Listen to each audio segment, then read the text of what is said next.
आपका बताइए कैसे देख रहे हैं आप इस स्पेस को?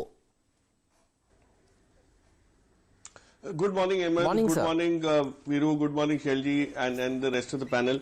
देखिए आईटी बहुत क्लियर कट इंडिकेशन ये है कि अगर कोविड 2.0 का फिर से कोई वो बढ़ने की कोई वो गुंजाइश अगर रहती है या इस नए वायरस को लेके चिंताएं बढ़ती हैं तो आपके फिर वही सारे बिजनेसेस इंपैक्ट होंगे, चाहे वो ट्रैवल हो, हॉस्पिटैलिटी हो, जहां पे पहले हुआ था इंपैक्ट। सो ये वापस माहौल वैसा वाला आपको थोड़ा सा अंदेशा मिला कि जो अप्रैल मई में जो लॉकडाउन जब शुरू हुए और तब हुआ वैसा, उसमें एक ही चीज जो अटल रही वो थी आईटी। तो वापस आईटी पे डिपेंडेंस या फोकस थोड़ा सा लोगों का बढ़ता हुआ जरूर दिखेगा, स्वाभाविक है।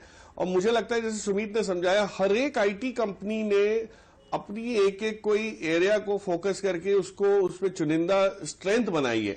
और चाहे वो क्लाउड कंप्यूटिंग की हो, चाहे वो आईटी इंफ्रास्ट्रक्चर की हो, चाहे वो डिजिटलाइजेशन की हो, तो हर एक का जो स्ट्रेंथ है। और आपको ख्याल हो हमने टाटा एलेक्सी, एलटीआई, बिरला सॉफ्ट जैसी चीजें कई नीचे के लेवल्स पे जो ढूंढी थी।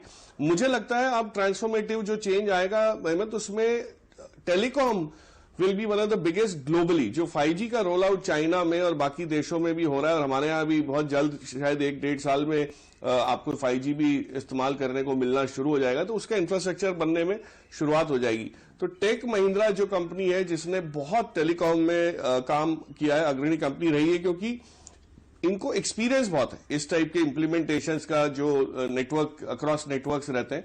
तो उसमें अब क्या है कि टेलीकॉम में केबल और इंस्ट्रूमेंटेशन कम पर सॉफ्टवेयर का इस्तेमाल ज्यादा है, क्योंकि आपका अब अडेप्टेशन जो है वो थोड़ा सा अलग किस्म का हो रहा है। तो मुझे लगता है अगर लॉन्ग टर्म बेसिस पे किसी को लेना है तो टेक महिंद्रा जैसी आपको बिजनेस मिलेगा नहीं।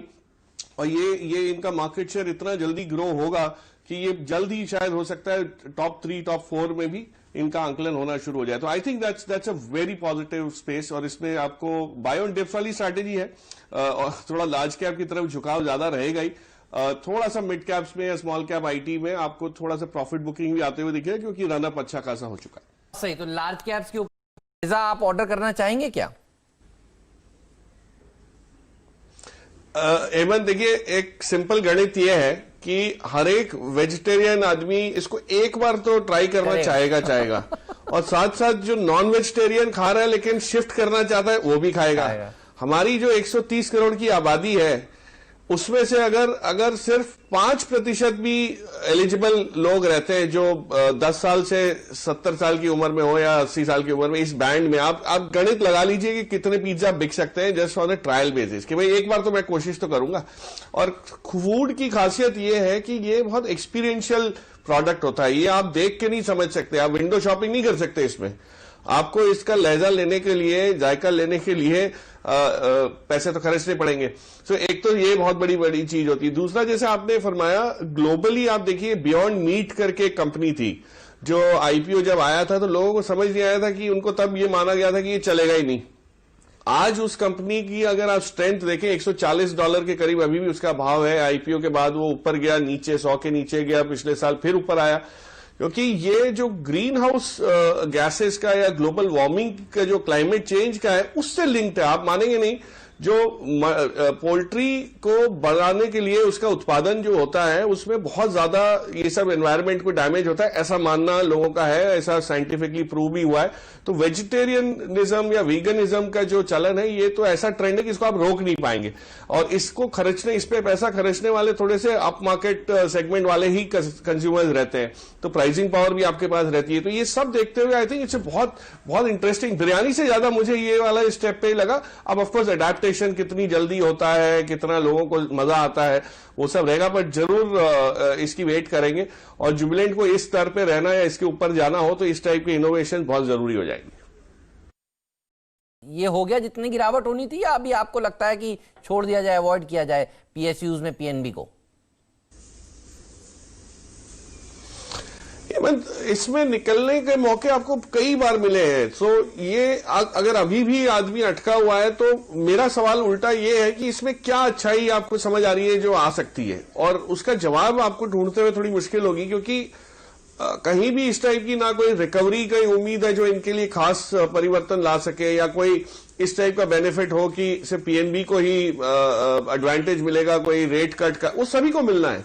और पीएनबी की फ्रैक्चर्ड बैलेंस शीट को देखते हुए मुझे लग रहा है कि मार्च आते आते ये जो पीएसयू बैंक्स हैं, जो वीक बैंक्स हैं, जिन्होंने पैसा जुटाया नहीं है या कम मात्रा में जुटाया है, उनके लिए दिसंबर के बाद के जो एनपीएस का जो ऐलान होगा या जो बाहर आएंगे उभर के, अभी तो मॉरेटोरियम चल रहा था, आपने सब कुछ निकल गए टफ पीरियड में से, लेकिन रिकवरी के बाद की जो असर है वो तो अभी देखनी बाकी है। तो आपका सवाल जो है उसका जवाब ये है कि हो सकता है यहां से थोड़ी और गिरावट आए, इसलिए आप लॉस बुक करना है तो निकल जाइए, पर एवरेज करने की चेष्टा ना करें, जो कई लोगों ने गलती करी है इन पीएसयू बैंक्स में। आपका दीवान साहब, आपके सामने 295 असाही इंडिया, कोई राय दीजिए पोजिशनली स्टॉक पर अगर आप ट्रैक करते हो तो। शैली, एक्चुअली कंपनी तो बहुत उम्दा है और जैसे सुमित ने समझाया, मारुति के साथ इनका जो टेक्नोलॉजी करार हुआ और जो मारुति ने इसमें vendor as a vendor stake भी रखा है, पिछले काफी सालों से, जब से मारुति यहाँ पे है तब से एस्टैब्लिश्ड स्पेस में रहे। इसमें होता ये है कि इस टाइप की जब डोमिनेंस आपकी हो जाती है तो एक जो छोटा सा रिस्क जो हम कई बार भूल जाते हैं और उस वजह से ये स्टॉक्स कभी कभी करेक्ट भी होते हैं, वो ये है कि अगर इनकी डिपेंडेंस ओईएम्स पे इतनी ज्यादा होती है कि इनको भाव बढ़ाना जो है वो बहुत मुश्किल हो जाता है, क्योंकि अगर ये ओईएम मना कर दे इनसे माल लेना तो थोड़ा सा दिक्कत आ जाती है कि और कोई ले नहीं पाता, क्योंकि इतनी कैपेसिटी बढ़ाई है। और इन्होंने जो रियल एस्टेट के साइड में जो फसाड कांच के जो यूसेज जो जैसे जैसे बढ़ रही है पावर को बचाने के लिए, ग्रीन बिल्डिंग्स बनने के चक्कर में, उसमें कोशिश की, वहां धीरे धीरे अब सफलता होगी तो वो बहुत बड़ा डाइवर्सिफिकेशन मेरे हिसाब से पॉजिटिव होगा। तो लॉन्ग टर्म में पॉजिटिव है, इस पे ध्यान रखा जाए और इसको बाय ऑन डिप्स की स्ट्रैटेजी अपनाएं ताकि आपका रिस्क रिवॉर्ड फेवरेबल है। तो दीवान साहब, आज एक और शानदार लिस्टिंग हुई है बाजार में मिसेस बेक्टर्स फूड की। 100% से ज्यादा हमारे दर्शकों ने वहां पर मुनाफा कमाया है। आप क्या राय रखते हैं आज के लिए और लंबी अवधि के लिए?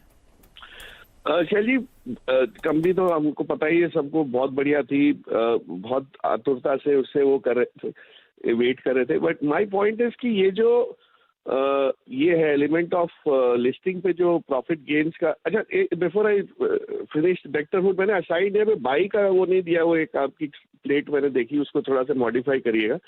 My view is hold, so I just want to clarify. Bector में जो लिस्टिंग के टाइम आपने जो जिस टाइप के एक्साइटमेंट देखी, उसमें एचएनआई का जो पैसा होता है वो इस पे लगा होता है, ब्याज पे लिया हुआ होता है, तो वहां पे थोड़ी सी आपको प्रॉफिट बुकिंग आएगी, क्योंकि उनकी कॉस्ट टू कॉस्ट एक लेवल पे आ जाएगा मेरे ख्याल से 570-580 के आसपास जो है, उससे नीचे आता है तो आपको थोड़ी सी गिरावट भी दिख सकती है। बट आई थिंक जिनको अलॉटमेंट हुआ है उनके लिए बहुत बढ़िया, और जिनको लेना है वो नीचे के लेवल्स वेट करें। ये बर्गर किंग नहीं है, ये याद रखिएगा, सेगमेंट थोड़ा सा अलग है, कम्पिटिटिव ज्यादा है, मार्जिन वैसे वाले नहीं है, तो थोड़ी सी वेट करिए। अगर आपको लॉन्ग टर्म बेसिस पे लेना है तो नीचे की गिरावट में इसको ले सकते हैं।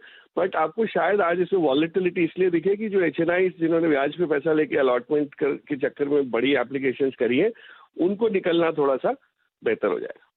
प्रॉफिट आपकी नजर हो, जनरली हम देखते हैं बजट से पहले रेलवे शेयरों में तेजी होती है, डिफेंस स्टॉक्स में तेजी होती है। आज जेन टेक्नोलॉजीज देखिए, आशीष की टीम में शामिल था, राजेश जी ने अपना पहला स्टॉक बताया, वहां पर एक अच्छा मूव देखने को मिला है। बहुत सारे सेक्टर्स भागते हुए नजर आते हैं। अगर आपको किसी सेक्टर पर भरोसा करना है तो किस पर करेंगे? डिफेंस पर, रेल पर, या कोई और सेक्टर जो आपको अच्छा लगता हो, और उसके अंदर कोई स्टॉक भी बताइए प्लीज। हेमंत, सरकार की चेष्टा बजट तक आते आते ये रहेगी, दो चीजें हो, एक तो फिस्कल डेफिसिट को जितना काबू में कर सके उसके लिए पीएसयू डाइवेस्टमेंट जो है, विनिवेश की जो योजना बनी हुई है उसको फटाफट जितना हो सके मोनेटाइज करने का, अमल करने का वो रहेगा।